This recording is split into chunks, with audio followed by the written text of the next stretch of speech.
Well, it's the premiere episode of the NXT show here for bodyslam.net. I'm the one, the only throwback. What's good? We got the lone wolf over here. As I say on the Wicked Crazy Pinfall. What's up, bud? How you doing? I'm doing well, man. Doing well. Hyped after that awesome NXT 2.0 show. This is the type of content that I've wanted whenever I started watching WWE and wrestling again. So I was really excited. It was really good. So yeah, I'm excited to talk about it. So yeah. I mean, for me, it was like an ebb and flow for the most part. There's certain things that we'll talk about that I actually liked a lot, and some of it I was just like, well, it was you kind of figured that's the way WWE NXT was going to head, but we'll get to all that stuff out. But let's start with the first match and we'll go from there. And this card was action packed. A lot of this stuff happened during this card that was fluctuating and stuff. We'll get to the nitty gritty, but why don't we kick off with the unification match? And for me, for the most part, it was like an up and down kind of thing. When I was talking to you right before we were talking about a few things that didn't seem performed right. So, what were your thoughts on the match, and what did you think about certain things that happened that seemed out of sorts? Can you hear me, man? We're live. Well, I don't know if you can hear me, man. Let's go. Yeah, it's your turn to talk. This is going to be an interesting first show. Well, I guess we got the producer kick in for right now. So I'm sorry, I'm in my bed. I'm not even doing my correct backdrop, but it's Carmelo. I can talk about Carmelo all day, any day. You got the Boston connection right there, man. The New England thing. Carmelo's my dude. I really liked this match from him, actually. I thought it was one of his stronger matches. You did mention a botch when we were talking off air. I honestly didn't even really notice it. I was more so just like focused on the fact that Carmelo was doing really good in his transition and everything like that. So what did you think? I thought the match was kind of like a back and forth, like a classic back and forth match. It did tell a little bit of a story how they both really wanted to prove who was the best. Yeah. But obviously the way the NXT brand compared to and you'll hear me compare on the show compared to the old NXT in this because I grew up watching the original NXT and just right before that. It kind of reminded me of like Sammy and Nakamura a little bit, just the way it was a back and forth and which one of these guys wanted the most. The one thing I did mention to you, and I mentioned about the botch, was there was a moment in the match where it was a reverse leg drop that Carmelo was trying to land, but Strong didn't get the other leg on the rope properly, which kind of is concerning because if Hayes hit that move wrong, we would be talking about, Roderick Strong possibly pulling his hamstring, blowing a knee or something like that. But luckily Strong got the other leg up. But the problem with that whole thing for me is that he was too close to me from the way the camera was sitting to the rope. And then they did the whole, replay on it and it still looked like it was too much. Right before he hit that move, he had to lean back real quick. And it probably, from my angle, it didn't get much of an impact, as commentary stated, but it was very interesting to see how both of these guys work. Now, do I think this is going to be the last match of the series? No, I think they're going to end up going a couple of them all the way up to a takeover because this has a setup to feud all the way up to Mania for the most part for NXT. I don't know if that's going to happen, but it's very interesting to see these two guys working dynamic. Obviously, being a homer, Massachusetts, if this jersey says anything in the hat, I really think Carmelo is very talented. I think he will be NXT champion within the next year. We'll talk about the main event a little bit, but I still think there's a lot of potential for him. They're just getting Ironically, the diamond mine. They're just starting to break the diamond, like the diamond seal on the whole rough kind of idea with him being a heel. But I think prolong wise, I think he's going to turn in, and then eventually, if they don't pull, I pray to God they don't pull the main roster card on him. I think he could be the next Tommaso Ciampa and just transition into that role where he has enough clout eventually to say whether he wants to be main roster or NXT. I agree. I love Carmelo. I don't know if it's because he's from Boston. I think he's a beautiful, beautiful man. I went on the Distraction podcast, and he was the only person on my power rankings from WWE that I found attractive. He is a stunning man. I think he has like actual star potential. I could see him doing something on the main roster pretty soon. I think we'll see him maybe in like the Royal Rumble. I think that would be interesting to see him mix it up with some people back on the main roster. I'm not completely sure what Roddy's direction is right now. I think there's so many people in the diamond mine. I mean, I get that they all do different things, but I feel like he might take a little bit of a backseat while Julius Creed and the other one, I forgot his name, go on to have their little Dusty Tag Classic run. I don't know if they're going to continue to push for this feud because they're retiring like the cruiserweight title. I think they're going to try to find a new challenger for Carmelo. I think they're going to try to go for somebody younger too also, which will be interesting to see. I think maybe like a Odyssey Jones would be interesting or something like that, but I'm not exactly sure. The way though with Carmelo is that they seem high on him, and which is great. But the thing also is, that's why I said Roderick. I think after Mania, there are a lot of potential feuds. Now, we usually go in order with a lot of these things, but I want to bring up a promo real quick because that kind of got me thinking. There's one title that this one person got a promo who wants to go to the moon. Yes, I finally said it after a long time. He's back. Yeah, I'm back. Sorry about that, everyone. But what I was saying is, I think Cameron Grimes is going to eventually, with this whole thing with Roderick, it's going to ping off of Roderick, and it's going to give Grimes an opportunity. Yeah, I know, right? Give Grimes the opportunity to possibly go for a major title. Now, I don't think the NXT titles in the cards just yet, but I know they're so high on them that the possibility of having Cameron Grimes, which would be interesting, you could play off the $1 million title and get him where originally everybody thought he would be before now would be the NXT North American Championship. So it's a possibility that you push Carmelo through a feud with Roderick to give him more speed to get that, and then give him Grimes, because now the progression on that fantasy booking is you're getting closer and closer to Carmelo to let go of that North American title, say next year. And let's say Braun Breaker is still the champion at that point. There is your main event feud going into the 2023. So you're going to have that progression where you're making him look two great top performers in NXT, the old guard / new guard, and they're passing along the torch so they can make him look even better. All major talent like Tommaso, like he did tonight, Roderick Strong, let's say Grimes does it. They put these younger guys over and teach them to basically pay it forward. I think we see Braun on the main roster by SummerSlam officially. And I think that title's going to Carmelo after that. So I think it's going to be a little bit faster because I don't know if they can keep their hands off of Braun for that long. Like, I don't trust them long enough to let him build and be a star that way.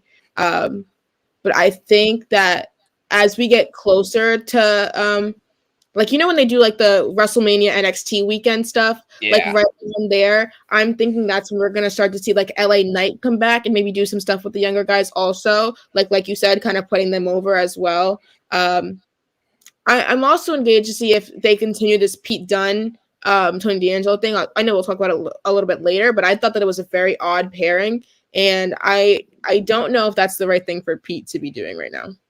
Yeah, I got a couple of ideas on that and thoughts on that too. So overall, the match ended just a lot of ways people thought. I was really surprised that they let it go as long as they did.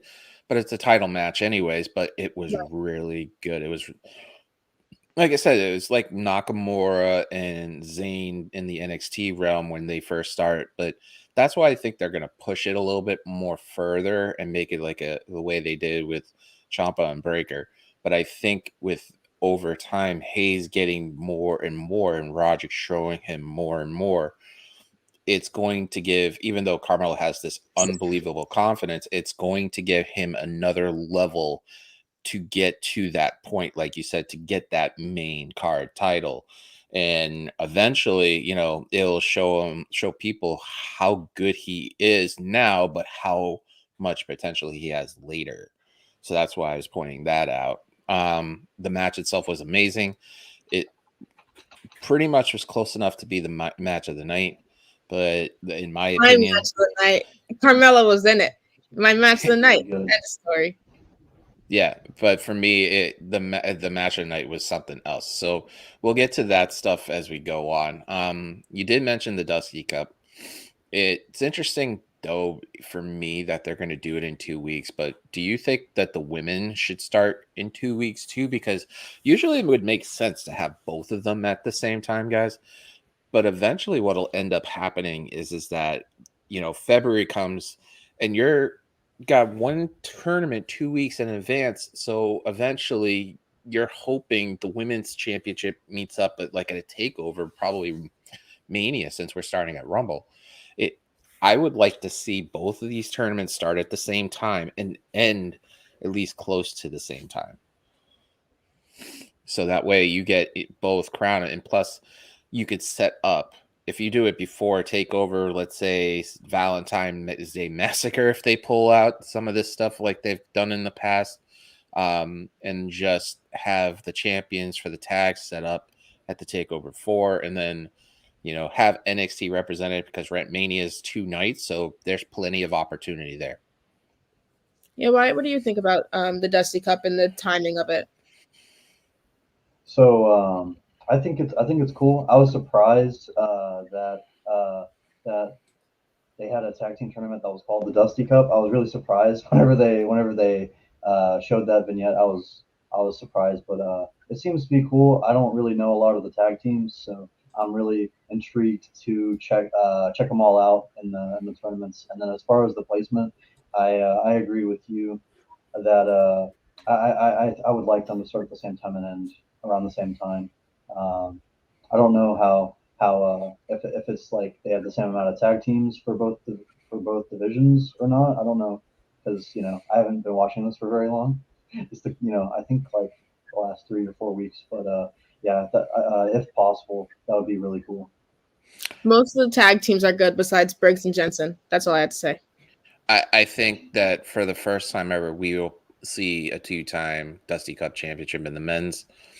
I think that the possibility that they are going to give the Catanzaro's team the opportunity to shine this time around, because obviously there's no powerhouses in this tournament other than the champions themselves, and it's just I'm hoping for a good women's tag series and last year was great. It was really built well, but I think because the lack of amount of women in NXT for the most part, I think that other than Toxic Attraction, I just see Caden and Catanzaro basically having the go to push it.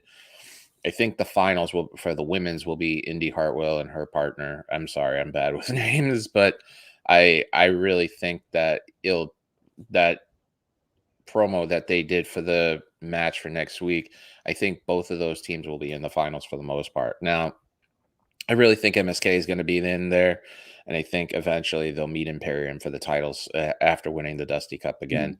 But there's so many good tag title teams in NXT, and I'm surprised that NXT is going this way compared to where the main roster is just well, let's just say Raw's horseshit. Mm. So, what are your Yeah. thoughts Oh, on yeah. It's really all bad. these things going on? So I think it's really cool, and I appreciate the insight as well, because like I said, I haven't been watching this product for very long, so I'm really excited. And then uh, yeah, and from the way that the story seems to be going, I expect the same thing with MSK winning the Dusty Cup and challenging Imperium. It just seems like that's where it's going, at least as far as from what I'm seeing from what the storyline is. So yeah, I could definitely see that happening. I mean, for me, it's more sort of the opportunity of giving new tag teams the opportunity to be seen, especially the way they Mhm. do the Dusty Cup. It's amazing how they do it. But I can see MSK winning it for the second time. MSK reminds me as a tag team more so as, Balor and Joe, just not because of style, but just presence wise, just because Joe is just this big, huge thing and Balor was. But if you have to compare to the version 1 NXT, it's mostly a lot of mix and match, but can be honest with you, and this is a really good compliment. I think they're more the lines of FTR/Revival, where they're so technically Okay, sound and so intricately based in greatness, and you could feel how much they want to make tag team wrestling better. It's just one of those things I can see eventually MSK, and let's say FTR's contract expires, they come back for a one-off in WWE just to say thank Hunter or something like that. And those two tag teams go at it. And that would be epic. And MSK for me is going to win the Dusty Cup for the second time. I wouldn't be surprised if they go against somebody who's um, that everybody is high on a younger scale, but I really think MSK is the top NXT tag team in the whole brand right now. gotcha. Good to know. And it sure seems like it, considering they're at the forefront of at least they have been since I've been watching. So yeah, Well, it's a I'm perfect definitely way looking forward to to that. this also talking about the Dusty Cup also gives a perfect segue. We're going to talk about or a little earlier about the three-man tag. Walter, Imperium, just very big presence against, bro. Every time Riddle says bro, the first thing I think Bro. about is Pokemon. Like slow, bro. I mean, come on, man. There's more piping laying down in freaking with Riddle doing moves than anything. Yes, piping. You can see it all here. Um, we need a Got it. piping We counter to got it get in. that going.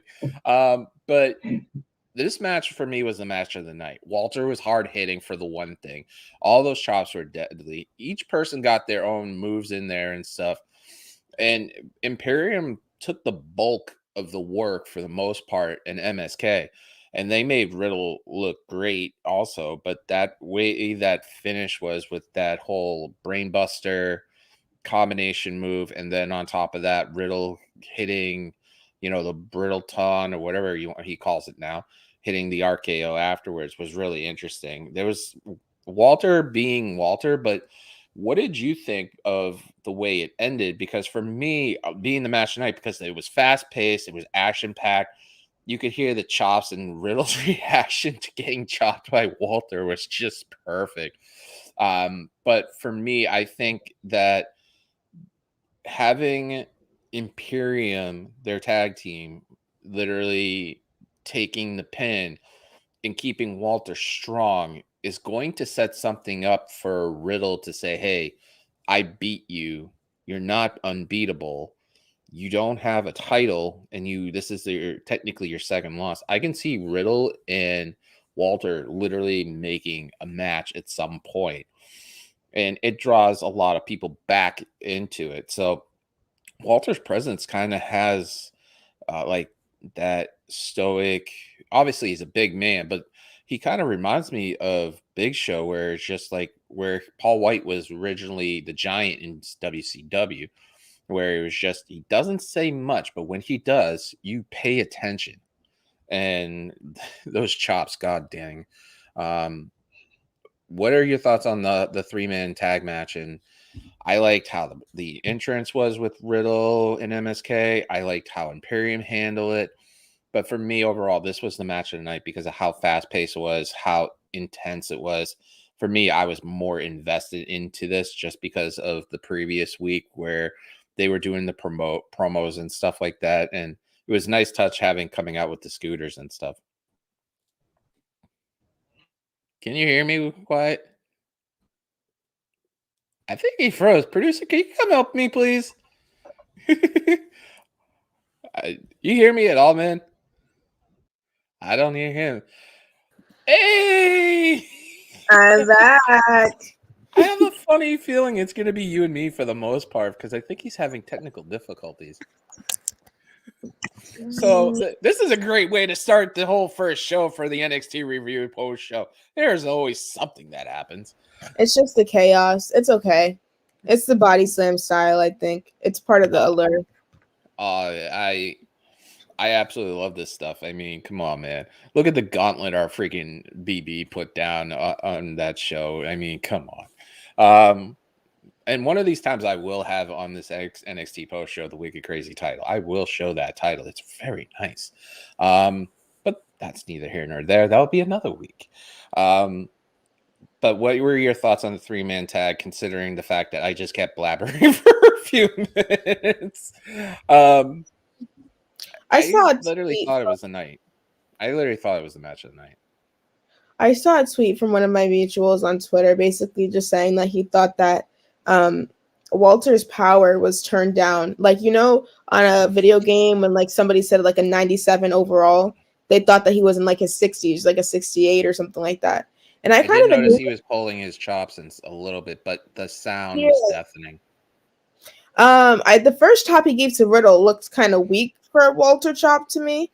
And that was like the sign to me. I was like, okay, this seems like he's watered down a little bit.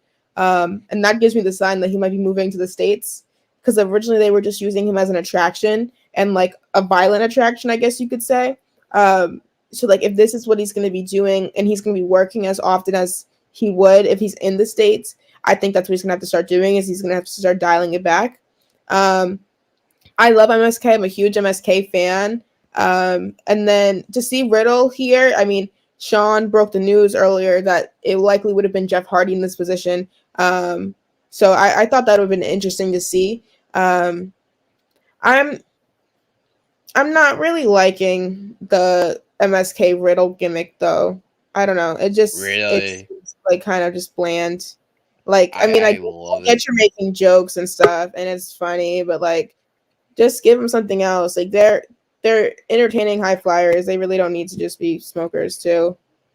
Well, I mean, you can understand why I compare MSK to FTR a little bit, because it's not sort of moveset and how their styles are. It's just you could feel for their passion for tag team wrestling, and that's what FTR does.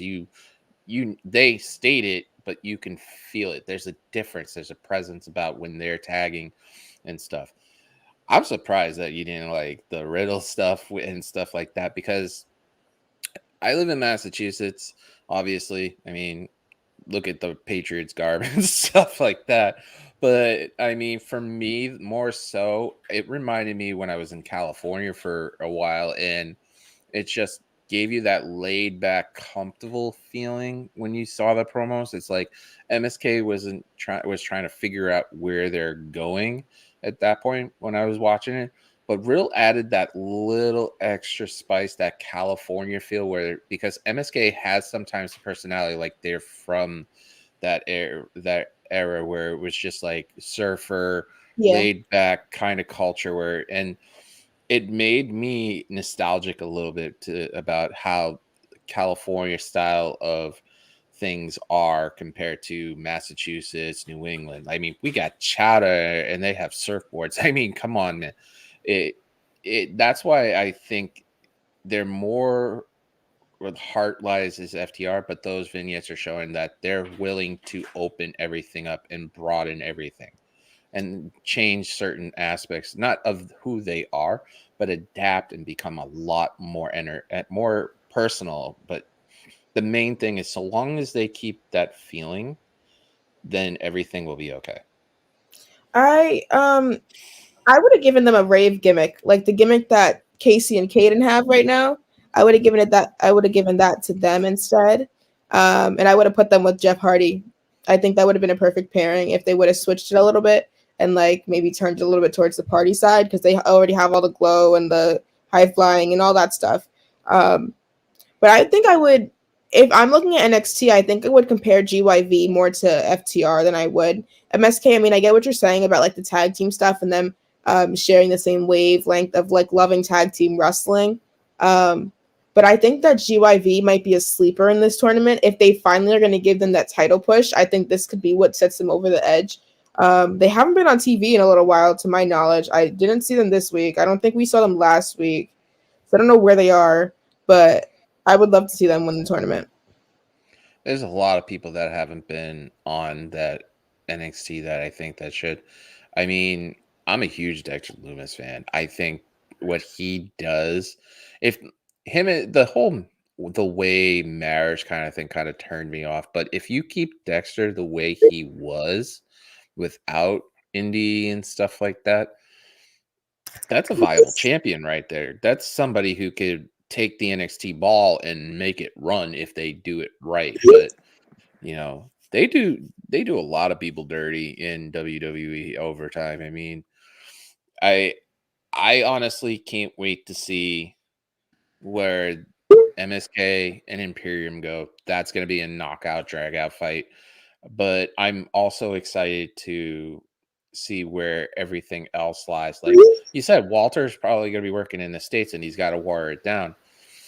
But Walter stating that he doesn't want to work in the States in the past, and it's been documented, is kind of conflicting for me because I want to see Walter at his best, like the Dragunov Heard he's fight. ready to move. I from what I heard, and saw reports of it, seems like he's coming over here. Him and his girlfriend, Jenny, seem happy enough to kind of take some time over here now. I still am hesitant on that stuff because I mean things can change day to day, especially in the world of COVID that we live in. But for me, I want that Walter that had that Dragunov matches that he had the two of them and they beat the holy hell out of each other, and it's just exciting to see where things end up. Now, talking about MSK and Riddle is a good way to segue towards that promo. We are, and I'm going to mention this, and we'll run down the card before the show ends. How we're getting finally AJ Styles in NXT. Yes, it might have been the Jeff Hardy spot, but we're getting AJ freaking Styles in NXT. And that promo it wasn't like heel AJ. It was like he was coming off very sincere. And then Grayson comes out and be's exactly what Grayson does, a royal dick. So I think for me, I'm excited for next week more so just to see AJ. Well, this little, it gave us a little glimpse of what could be, but I want to see Pitbull, Vince McMahon's Pitbull in NXT, AJ Styles just go rickshaw all with it. We mentioned Braun Breaker a little bit, and we'll mention the match in a little while. But I think if they are seriously, excuse me, if they're serious enough to keep AJ, give him some time with his family, because Georgia's the next state from Florida, and where he probably lives is probably like an hour flight away from, Orlando. I mean, instead of going on to, can you now hear us?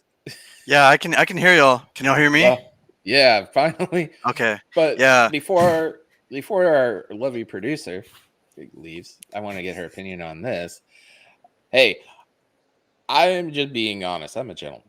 I love my girlfriend to death. Let's just leave it at that.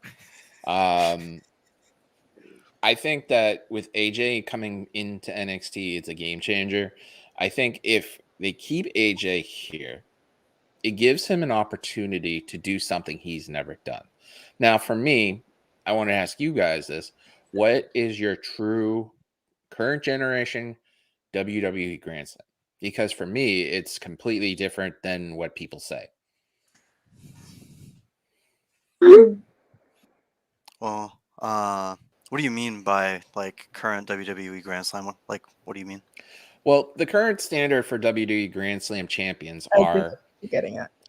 the Universal title, the WWE title, the Intercontinental, the United States champion, a tag team champion on either brand.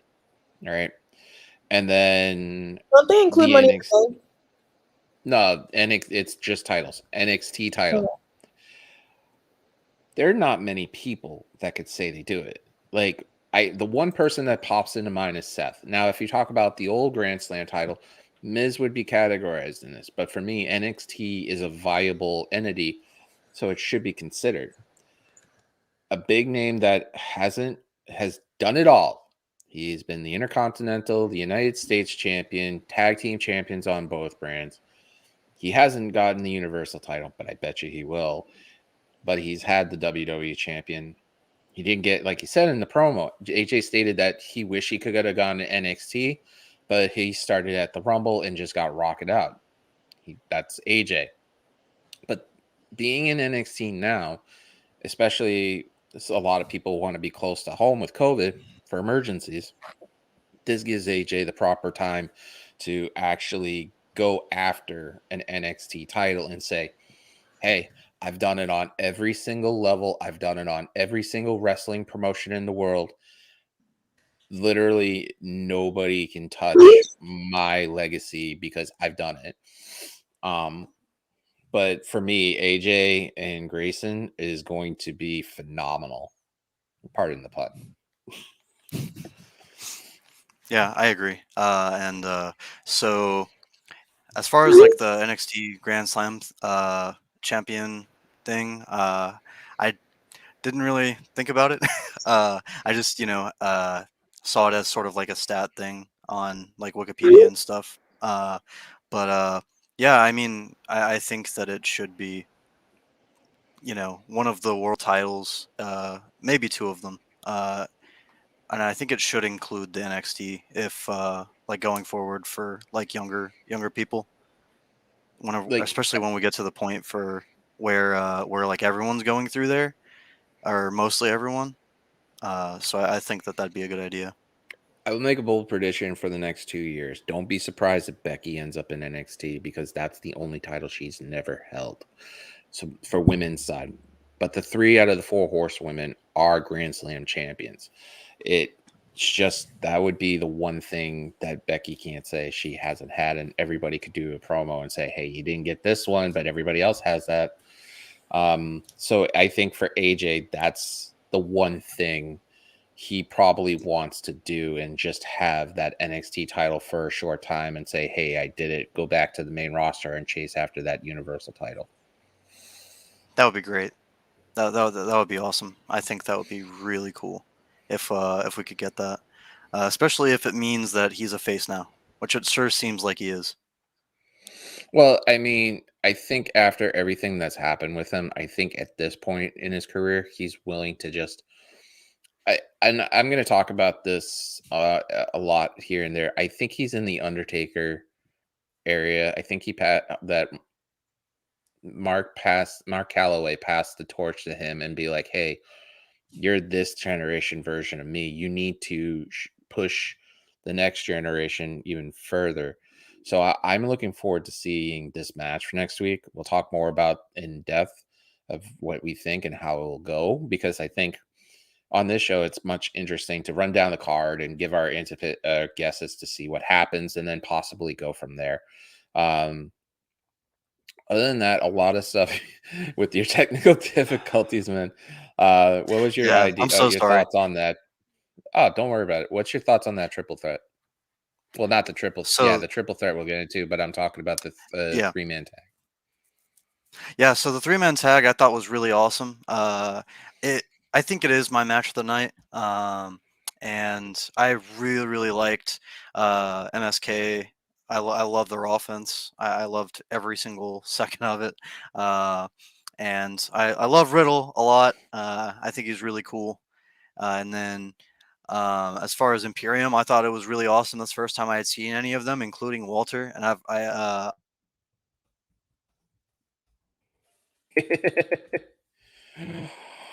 Oh man, it's gonna be a fun first show. Why not, right? We'll Well, keep him up here. We'll see. I have a feeling he'll be back in a second, but we shall see. I'm sorry for all the technical difficulties today, guys. hey, it wouldn't be a first show without one. I mean, this is the first show of the NXT post show. There are going to be many more to come, and you'll see new people pop in as guests too. So, I mean, it'll be fun to see how things go. Hey, so did it cut out while I was talking? Yes. It froze. Okay. What was the last thing that was heard? That y'all heard? I asked you about the 3-man tag, and you just went out. Pretty much. Oh my gosh. Okay. I thought it was really great. Yeah. I thought, like you said, it was really fast paced, and I enjoyed that. I enjoyed the high flying of MSK. They're really cool. Hold on. I do have a couple of notes.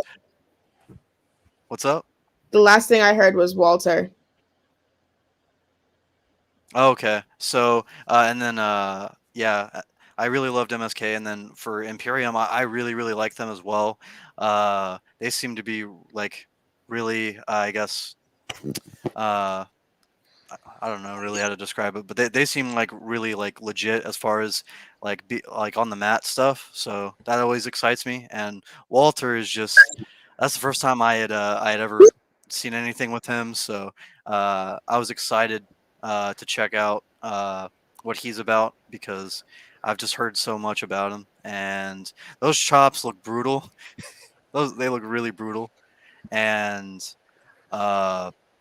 yeah, crap. He surprised me, and he's freaking massive too. I didn't expect him to be so big, but he's a massive man, and so that was I was like, damn, I would hate to be Riddle. Yeah, I think right now it's just a matter of time we see Walter be the NXT champion at some point, if he is going to be full time on the States. But like we were talking about, he was pulling some of those chops. So if you want a really good match, look at those Dragunov matches for the NXT UK title. But we're gonna keep going and stuff like that. We got the triple threat match for the NXT Women's title. We've got Mandy Rose, Raquel Gonzalez, and I can't remember. I'm bad with names tonight. It's been a long day. Yeah. So I really think that could be an opportunity for them to like push these guys into it. But I think eventually, Cara Jade's going to end up being, like I said, I'm bad with names. Come on, man. Give me a first try. I think Cara Jade's going to end up being pushed into a feud more so with Raquel, just to give her more of a polish. I mean, she is young. They kept mentioning her age over and over and over in commentary. Yeah, they did. But the way this match standed up, it wasn't the best match on the card at all for me, because of the fact that there were going to be shenanigans going on in these matches. So I mean, for me, there with the kendo stick popping up, I mean, that was kind of like, okay, you're gonna beat the strong person with a kendo stick to chop them down and stuff, and then you're gonna pick on the underdog here and there as the champion, Mandy. It was just back and forth and stuff. But I mean, come on, it wouldn't be a WWE without a crazy screwy pin at the end. I mean, that pin was like lazy at best, because literally you just saw like one arm and the other leg is squaring out and about. It's just, I thought that Mandy being champion's great in NXT, but I would expect more from this match the way they build it a little bit. I don't like Mandy as a champion at all. Dude, I didn't like Raquel as champion either. I feel like we got the women's championship in NXT messed the hell up. Ember Moon should have been champion. Then we should have did something with Taya. I don't like where this is right now. But I hope Cora wins it eventually. She shouldn't have been the one to take the pin. I thought it was going to be Raquel. I would have preferred Raquel, to be honest. I just hope that Mandy doesn't beat Io Shirai. This gimmick doesn't work for me at all. This character version of her doesn't work at all. It's hard for me to believe that with her in-ring ability that she stands up compared to all of the other former NXT Women's Champions. I'm just disappointed in this reign, I think. Maybe I sound like I'm on sour grapes, but I don't know. Mandy's not for me. For me, though, Mandy, this version of Mandy, I could be into just watching it. But overall, just to nitpick certain aspects on it, I think they brought a main talent roster person down to sharpen the knife, as the saying would be.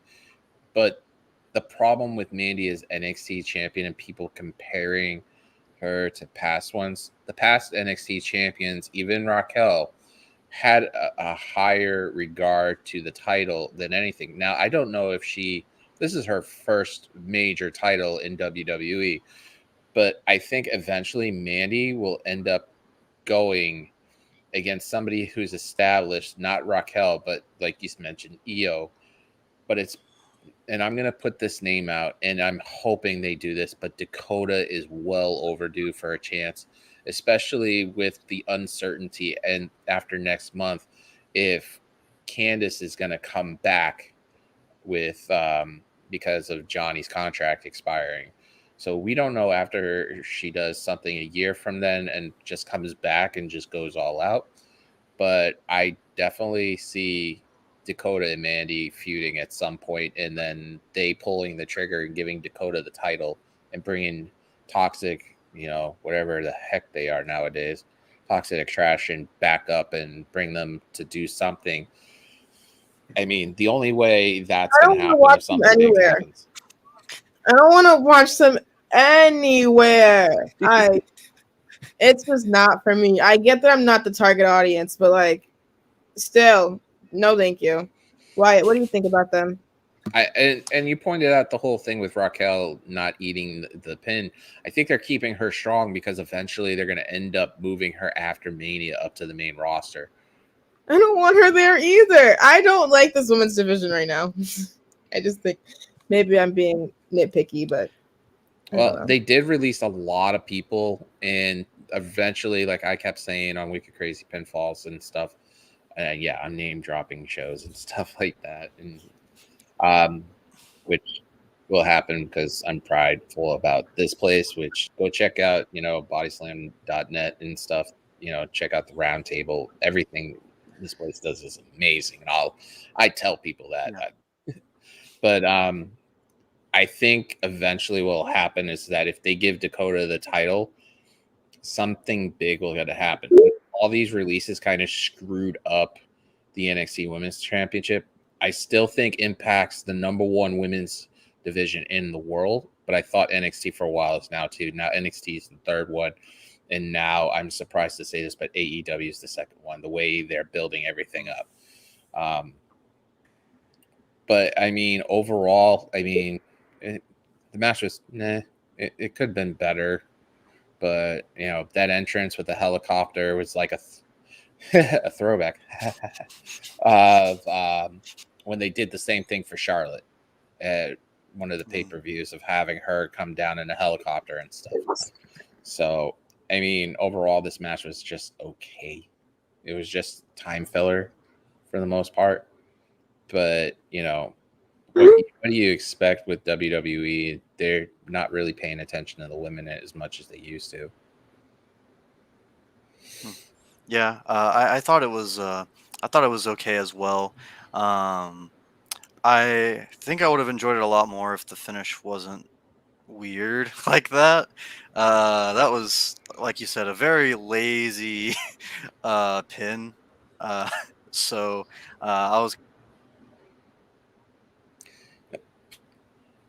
The theme of the day. Can we get a counter? This has probably been a few times. Well, we'll get back to it. He comes back or something, but we'll go into the next one and stuff like that, and we'll go from there. We got a new NXT champion. hey, We there we got go. we got the one, the only Braun Breaker versus Tommaso Champa. This match was action packed. It went over the time too, which was really surprising because USA usually likes to keep them on time for the most part on certain things, but the pump up slam that Champa kicked out, the spear out of nowhere. Champa started bleeding around the eyes. For a minute there, I thought when I saw that happen, it kind of was like came out like the blood socket kind of idea. For me, this was a really, really heavy hitting, action packed match. I'm not, as much as people shine Braun Breaker, I'm one of those people in the whole community that's wait and see how things go. We've seen people go like this and stuff like that, but he is, a Steiner. So I mean, let's be real on that. But I want to wait and see more from him and see where the path goes on there, because there've been plenty of people over the past that's gone through it. I'm happy he's champion. It gives them somebody else than Champa to hold it, because Champa is amazing champion overall, an amazing performer. But I want to see what's coming next after with Breaker, where he goes next. You did mention Carmelo, which would be an awesome match between the two. Not yet. But I was just gonna say, I don't think that's going to happen until Takeover as Survivor Series here in Boston, because eventually what will happen is that if they do take over in Boston, and Carmelo is a Boston product, obviously, I think it'll give him a bigger pop having the title win at home than anything. And then you have Survivor Series, and then let's say they bring NXT back into it. You have Braun Breaker in the Keith Lee spot against somebody like Roman or, Big E or something like that in that position. By the way, it's insanely how good this kid has been. But the match ends with his family's finishing maneuver from Big Papa Pulp, the Steiner recliner. It just was a hard hitting match. Willow's bell got hit and stuff. There was a point in the match where it went in from the pump up slam into Willow's bell, but the transition looked like he was going to drop Champa at that point, and I kind of was just like reliving, the stories of him having his neck fused and stuff like that. Like, I'm more leery about something like this. But what did you guys think about this match? And Braun Breaker, NXT champion, who would have thought? I got real scared when I saw that table bump that Champa took right before he was in the Alabama Slammer. Literally, that looked so scary. And there was like whiplash too, and the table took a second to break. It was real nerve-wracking to see that, especially like with his prior injuries and everything like you mentioned. I'm excited to see Braun as champion. I was expecting this. I feel like he'll be a good champion. They've been wanting to have a NXT 2.0 champion, like somebody who's younger and represents what the brand is now. And I feel like as we get deeper into what NXT 2.0 is, I feel like we go more back to NXT's roots with just having like really strong matches on TV. Like, to me, this felt like a takeover, like worthy show. So I was really pleased by it. Amy, Wyatt, what did you think of the main event so far? So I really liked it. I liked it a lot. Yeah, both of them were incredible. It's my first time seeing both of them wrestle, and I was really excited, especially for Braun Breaker, because obviously his heritage, and he reminds me of Brock in the early days, where he just like looks like a freaking monster, and he's very good, and he definitely is going to be a star if they build him up right. I'm really excited for the future, but the match itself I loved. I enjoyed the hell out of it. I enjoyed all of the near falls, especially the one where Champa counter. Okay. All these technical difficulties are going to happen. So, a couple of the near falls were very interesting. I don't remember anybody in history kicking out a fairy tale ending that emphatically like Breaker did. I don't remember anybody like getting out. He's still here audio wise. I don't remember anybody, kicking out of a pump up slam in that fashion, because Breaker hits that move really hard. Like you could hear the mat go thud and just push down and spring back up, and they pop up. But the main thing was that Tommaso's fairy tale ending So when bad. Braun, when a little bit, but when Braun basically kicked out of that. Sorry. Oh, Braun, 1 second. Sorry. Oh, wrong overlays. Oh my god. Overlay galore. There you go. We're back. Hey, I think when Braun kicked out of the fairy tale ending, it was kind of like there. Someone posted a picture right after day one that had a picture of Roman, and it had a picture of Brock, and then it had a picture of Breaker, and with a question mark. And somebody posted saying, "Who would have thought that these three guys would be champions starting 2022?" And that's the way it started. So I think that Breaker's next opponent should be somebody established and get away from Champa, because obviously they want to push him away. It could be, somebody who like Escobar would be a good idea. Put somebody who is established. Now, you mentioned Pete Dunne earlier, and I think after he's done with Tony, and we talked about the styles of both of them, and I think you think they're not a perfect fit. I do, because both of their styles are very, very hardcore, old school, beat the crap out of each other, don't care about your physical aspect. Their styles make sense. They play off each other so well. So we'll talk about the match card, and I have to laugh about it, but I think ultimately after Dunn is finished, I think Dunn will be Breaker's next. Yeah. When he's finished, I think Pete will be the next person in line for Breaker, because I think what ends up happening is Breaker's going to go through all the War Games wrestlers all in a line, and then it gets to Hayes, because Hayes will say that you have the title for us. Who have you faced in our generation? And set that up, because that's the perfect lineage of having Breaker go all the way through and do it. You said why he reminds you of Brock. I think he reminds me of Cena. They think literally high of him, where they think that this might be this generation Cena. I think he's not. I think he's a hybrid version of the two, but that's why I said long term. He's straight out like OVW, like he's the OVW prospect. So I'm waiting to see how things progress.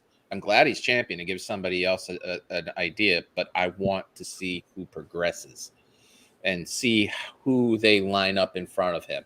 Because if they go straight to like Von Wagner, then you're showing you're high on him, but you're not strong on him. You giving Champa fuck off. All the way off.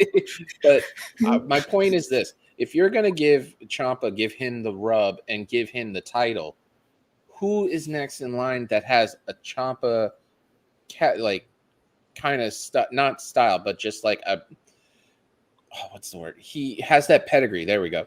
That where he has the NXT original series, like where they have LA Knight's not an NXT original. I'm sorry, but like Pete Dunne, if Pete Dunne was part of the original NXT UK and stuff like that, that would make sense.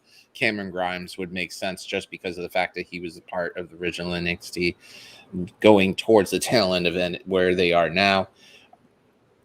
Hell, like I mentioned his name, Dexter Lumis would be a perfect fit for Braun Breaker, just to play with that mind game set, but it would establish him because of the fact that he's part of certain of that garb, kind of like the Champa thing. I think they should do Roddy. They got to build him back up, but Roddy would be a good one for him. Yeah, they have to give these well-known names that have been in NXT for a long time for him to go through in order to get to a newer version, newer competitor. Will they do it? Who knows? But the thing is, I hope they don't pull the knee-jerk reaction like WWE has had before with some of these champions, where they're so high on them, they want to give them the title, and then the person can't handle it, and they have to pull it back. Look at how many times Cena's won the championship. That's happened a few times. So, I mean, we'll see what happens, but we're going to run through the card. We're going to end up winding down because we've been here for ups and downs and ebb and flows today. So we're going to try to make it better next week. That's the only thing I can give you. I can't give you a promise, but we're going to try. That's what I'm going to say. Yeah. And I'm going to see if any of the other guys I know can pop in, and we'll see what they're up to. I'll talk to them. But we'll start with this one. You know, we mentioned Pete Dunne and Tony D'Angelo. Crowbar on a pole match. When I fought Crowbar, when I saw on a pole match, the first thing I thought is, great, someone's going to end up breaking a hand or something again, like literally breaking it. And there's Dunne showing his hand and stuff. And I'm like, this is going to be interesting. So we'll do this to start this up. We'll talk about the matches and the card and stuff. Why don't we do this as a part of every week for every NXT? Why don't we give a prediction on who's going to win the match? And then when it happens, we'll look back and be like, hey, we were right or we were wrong. That will be something, an interesting twist on the show, because literally it'll give people a guess on who's right, who's wrong. So we'll start with this, is that who wins out of the D'Angelo Dunne match for a crowbar and a pole? Because I think Dunne is going to take that crowbar and destroy Tony. He ain't going to be perfect anymore. But he's definitely going to be hurting. I got Tony D. All right. I'm not sure because, obviously I haven't been watching it for very long, but I guess based off of the storyline, I think Pete. Just based off of the minimal of the storyline that I've seen over the past couple of weeks. I think I'm just choosing Tony D to be an asshole. I think his gimmick is hilarious. I do like his gimmick a lot. It's really good. We got Quinn and Escobar. Winner gets Lopez. That just sounds so horrible, the way they put that whole line for that match. She leaves with him, or she leaves with him. It's like, what is this? A brothel? Like, you're fighting over something?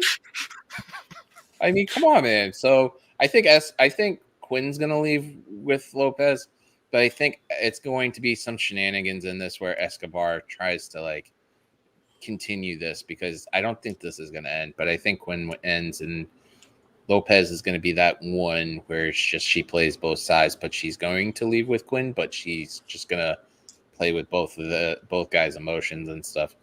But I think Quinn will end up leaving with Lopez at the end of the match.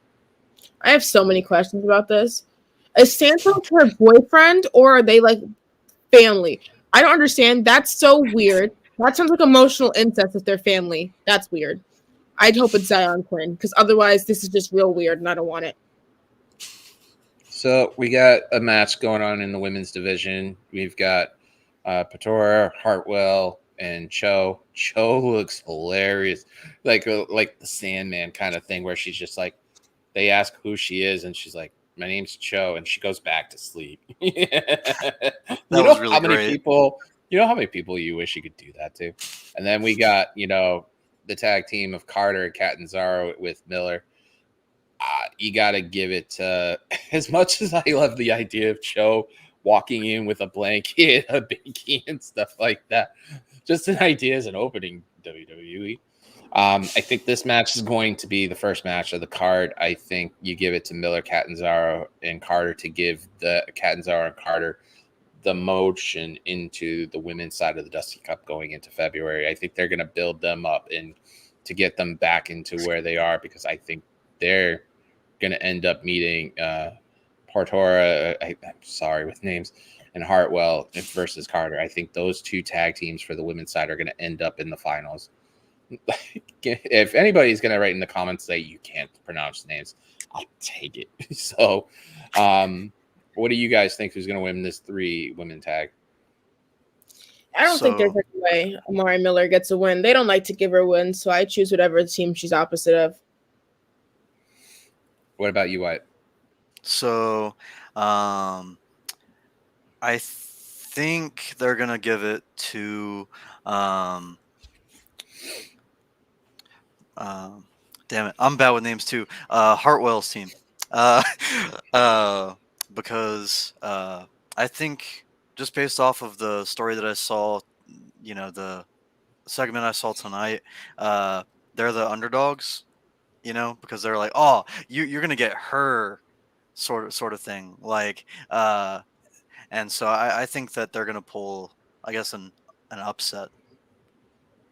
I don't even know who's the heel in the face anymore. I don't know what this is. I think it's a match just to get the tag teams like an idea of who might be in the tournament on their ends. Mm-hmm. But I still think, Carter and Catanzaro are going to be in the finals. And I think this is the time they give them the shine and give them opportunity.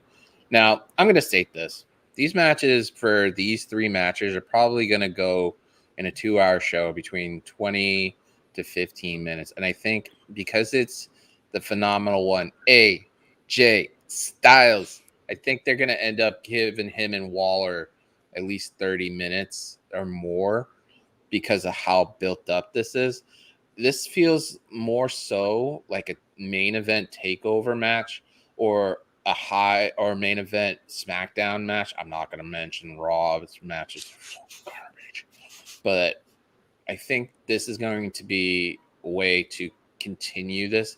I think this possibly could end a DQ, and if it doesn't, I think they're going to give it to AJ, not to deter Waller, but I think it's going to end up in a DQ, and AJ wins it on the DQ, because I think WWE wants to keep AJ in NXT a lot longer and have this go into Mania. Now, what I mean by Mania, TakeOver Mania, I think they're going to set this up as AJ's match for TakeOver.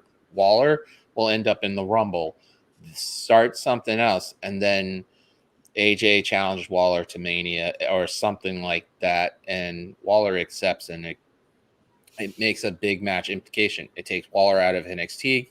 It's an NXT match on the card because this Mania, they didn't have one, and this puts AJ in a Mania match that's already been worked on. It's long tail booking, but you can do it. But I think this is going to end up in a DQ, and they're going to end up keep continuing this, and they're going to make it where they touch. It's going to be like, I'll use it AEW first. It's going to be like, it's going to be Omega and Page, Omega and Danielson, where they meet up, they don't touch for a while, they talk a lot of stuff. AJ comes back down in NXT after the Rumble, challenges them, they spread apart. Waller pops in and out of Raw periodically and stuff like that to egg him on, and then AJ just says enough is enough. I'll challenge you at Mania. That could be a possibility. I think for Mania they go Edge and AJ. I don't think Grayson needs to. I thought they were going to announce Grayson for Raw. I thought they were gonna do this match on Raw. I thought it would make more sense. I'm not completely understanding why AJ's in NXT right now. I mean, it's working and he's getting good reactions and stuff like that, but it's not like super intriguing to me. I would rather see him in a better feud on the main roster. I think they should have stretched out his Omos feud a little bit longer too, to be honest, because it seems like they just killed that quickly. I'm just biding my time until they get to AJ and Edge. I want it, and I think they can do it easily, and I think that would be their Mania match. I think AJ's match with Edge is not going to happen until SummerSlam. I think they need AJ to have somebody to build up in an NXT. I think Waller is that type of heel where he's like a borderline MJF kind of, where he's superficial kind of thing, and AJ is just like that one person that just wants to put him down, to be like, hey, you want to come after me, I'll put you down and put you in your place. And then AJ could just set that up. The other thing is that they need a main event for SummerSlam. I think AJ and Edge would be a SummerSlam main event match type thing. But night I mean, that's only one, if they don't have any titles. If they have a title, that's the main event. yeah. Other than that, I think Edge, I think Waller and Styles would probably be a mania event. Maybe the second match on the card on night one, if that, and stuff. But I still think shenanigans are going to happen. I still think it's a DQ. So what do you think, Wyatt? How's this match going to play out? I guess it's not going to be out. He's trying to twitch his nose. It's kind of like... He'll be back in a second. Well, either way, we're getting to the conclusion anyways. Wyatt, can you hear us? There you go. I'm so frustrated. So I think it's going to end in shenanigans, like you said, because I think that they're, from the way it seems, after that Omos field, or the whole him and Omos team and then them breaking up, I think that they're going to keep him in NXT for a little bit. So, and I guess I think that they might do him and Waller for Mania. They might keep AJ in there for a while, depending on how bad. I think that's like the 8th or 9th time that's happened. I'm sorry, guys. It always happens. You know, technical difficulties always happen when you're just starting out. So I don't know. You know, should we just end it? I don't know. I don't want to leave him hanging. Let's do plugs. All right. So I'll start mine. Come join me every Thursday night. We have the Wicked Crazy Pinfalls on youtube.com/throwback27. Also, Twitch throwback978. We talk about the week that was in wrestling. We have amazing people. Sometimes like Drew Nicholas pops in. Anakin JMT is usually there. Aaron Entertainment. The Aaron New World Order. So many great people. We've had Chris Parrish from Love Wrestling on in the last couple of weeks. We have Spencer Love come in. We have so many great people. And overall, you know, check it out. Subscribe on that. Hit that. And we'll be there on Thursday. And also, you'll catch me here every week, just knocking it down for the amazing people at bodyslam.net and the Roundtable Podcast. You know, hit me on the Twitter. It is right there, as Ray Callahan would do. And then if you need anything, you know, come hit me up. I'm more welcome to talk to you. And I'm going to mention this because we do this on there, on my stuff, is that mental health is important. If there's anybody who needs to talk to anybody, just hit me up. I'm willing to listen, especially after the holidays. It kind of gets a little rough, and especially with COVID. Trust me, I had COVID. It's not fun. But other than that, we'll start with our amazing producer. Go ahead. Plug your stuff. Hi guys, I didn't even introduce myself. I'm Jay Shell. I'm co-managing editor at Body Slam. I'm also producer now, I guess. I wasn't supposed to be on the show, but I'm here today.